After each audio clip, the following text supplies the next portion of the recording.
यार एक बात याद रखो, असल में हमने जो कुछ देखा होता है ना तकरीबन वैसे ही बनना चाह रहे होते हैं ना। मसलन हमने मिसाल लीजिए देखा कि जो टीचर है सोसाइटी में जर्नली बात कर, उसकी ग्रेस ज़्यादा नहीं है, उसकी रिस्पेक्ट ज़्यादा नहीं है, वो पावरफुल नहीं है या उसका स्टेटस अच्छा नहीं है। मैं अगर आप आम देखें तो ऐसा ही है, बहुत एक्सेप्शन है। तो क्यों ना आप कोई ऐसी मिसाल ढूंढें उसी प्रोफेशन में जो इंतहाई कामयाब है। क्या समझ आई जी? प्रॉब्लम ये होती है कि हम लोग किसी भी फील्ड का मीडियोकर देखते हैं या नाकाम देखते हैं, या जिसको शायद कामयाब समझते हैं वो कामयाब होता ही नहीं है, वो एक एवरेज होता है शायद। अगर आप किसी भी फील्ड का काबिल शख्स उठाएं तो मैं उसके लिए एक टर्म बोलता हूँ जो कि मॉडर्न लैंग्वेज में भी आने लग पड़ी और उस पर किताबें लिखी गई हैं। द वर्ड इज़ एक्सपर्ट, और अमेरिका में तो इसको एक्सपर्ट इंडस्ट्री कहा जा रहा है। एक्सपर्ट का मतलब है, एक्सपर्ट इंडस्ट्री में होने का मतलब है कि किसी ख़ास शोबे में उसका मुतालिया, उसका तजुर्बा, उसका प्रैक्टिकल, उसका एक्सपोजर आम लोगों जैसा है ही नहीं, यानी उसका मैच ही नहीं है। तो आप टीचर बने, आप क्यों सोचें कि मैंने पॉलिटिकल साइंस सिर्फ मैंने पढ़ानी है स्कूल कॉलेज यूनिवर्सिटी तक। ऑफिसर्स को भी पढ़ाई जा रही है पॉलिटिकल साइंस। मैं ऐसे कई प्रोफेसर्स को जानता हूं जो मिलिट्री के इंस्टीट्यूट में जाके political science, civil military relations पढ़ा रहे होते हैं। मैं ऐसे लोगों को जानता हूं जो इंटरनेशनली कहीं जाके पोल साइंस, पॉलिटिकल साइंस और इंटरनेशनल डायनामिक्स को पढ़ा रहे होते हैं। मैं ऐसे लोगों को जानता हूं, आप भी जानते होंगे, जो आप ही के सब्जेक्ट के, जो एक ब्लॉग लिखते हैं और कितनी दुनिया पढ़ती है।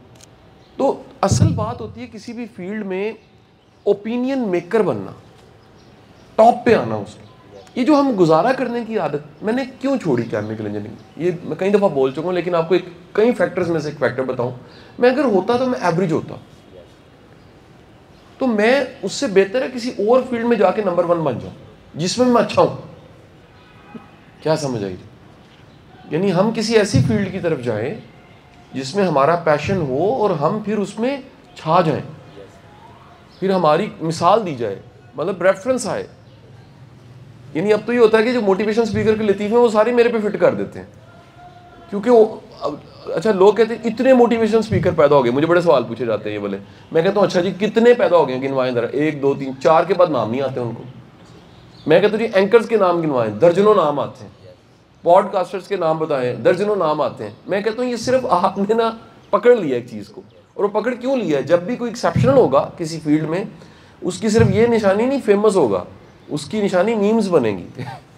ये याद रखिए, हर दौर में ये टर्म्स आ जाई हैं, ट्रोलिंग, मीम्स। हर ज़माने में फतवे लगते रहे यार बड़े बड़े लोगों पे। वजह यह है कि वो सोसाइटी कबूल ही नहीं करती। तो आपको मैं सिंपल सा कुलिया दे रहा हूँ मेरे भाई, कि आप जिस भी फील्ड में हैं उसके चैम्पियन बन जाए। उसमें आपका मुतालिया, उसमें आपका एक्सपोजर, उसमें आप उसके लिए ट्रैवल करें। मैं अगले दिनों में सिंगापुर जा रहा हूँ, मैं उनके एजुकेशन सिस्टम को स्टडी करने जा रहा हूँ। मैंने सिर्फ टूर नहीं करना, मैं सिंगापुर प्लान कर रहा हूँ, कुछ मेरे साथ एकेडमिशियंस हैं, मिल के जा रहे हैं, हम उनके एजुकेशन सिस्टम को स्टडी करने जा रहे हैं। फिर आप एक फील्ड को पकड़ें तो फिर आप रेफरेंस के लिए कह सकें कि ये होता है, इस तरह होता है। आप में से कई जो आपने इलाके बोले, मैं वहाँ पर गया हूँ, कहीं गाँव मैंने देखे, कितना ट्रैवल किया, कितनी दुनिया देखी है, कितनी जगहों की हिस्ट्री का पता है। जब आप किसी एक फील्ड में होते हैं तो फिर आपका नॉलेज आम लोगों से, तो आप ये जुमला मत भूलिएगा, मेरा पसंदीदा ये कोटेशन है। ये बड़ा ही मुझे इसलिए प्यारा लगता है कि इसमें मैंने तकरीबन 52 बुक्स पढ़ी हैं लीडरशिप की, 52 किताबें लीडरशिप की मैं एक तरफ रख दूंगा, और लीडरशिप पे ये जुमला जो मैं कहूँगा ये वज़नी है। और जुमला जो है ये तारीख़ के बहुत बड़े नाम, इस्लामी तारीख़ के इमाम अली मकाम इमाम हुसैन का ये जुमला। आपने फरमाया कि सरदार बनने के लिए 2 ही रास्ते हैं, एक इल्म है और दूसरा सखावत है। इल्म और सखावत। अगर आपके पास इल्म है आप लीड करेंगे अल्टीमेट। जो वो कहते हैं ना जी, रीडर्स आर लीडर, वो दरअसल जो लर्न करने वाले, सीखने वाले, वो लीड करने लग पड़ते हैं। और दूसरा मैंने आपको बताया जो सही होगा अल्लाह उसको सरदार बना देगा। ये हो नहीं सकता कि सखावत मिली हो और सरदारी ना मिले।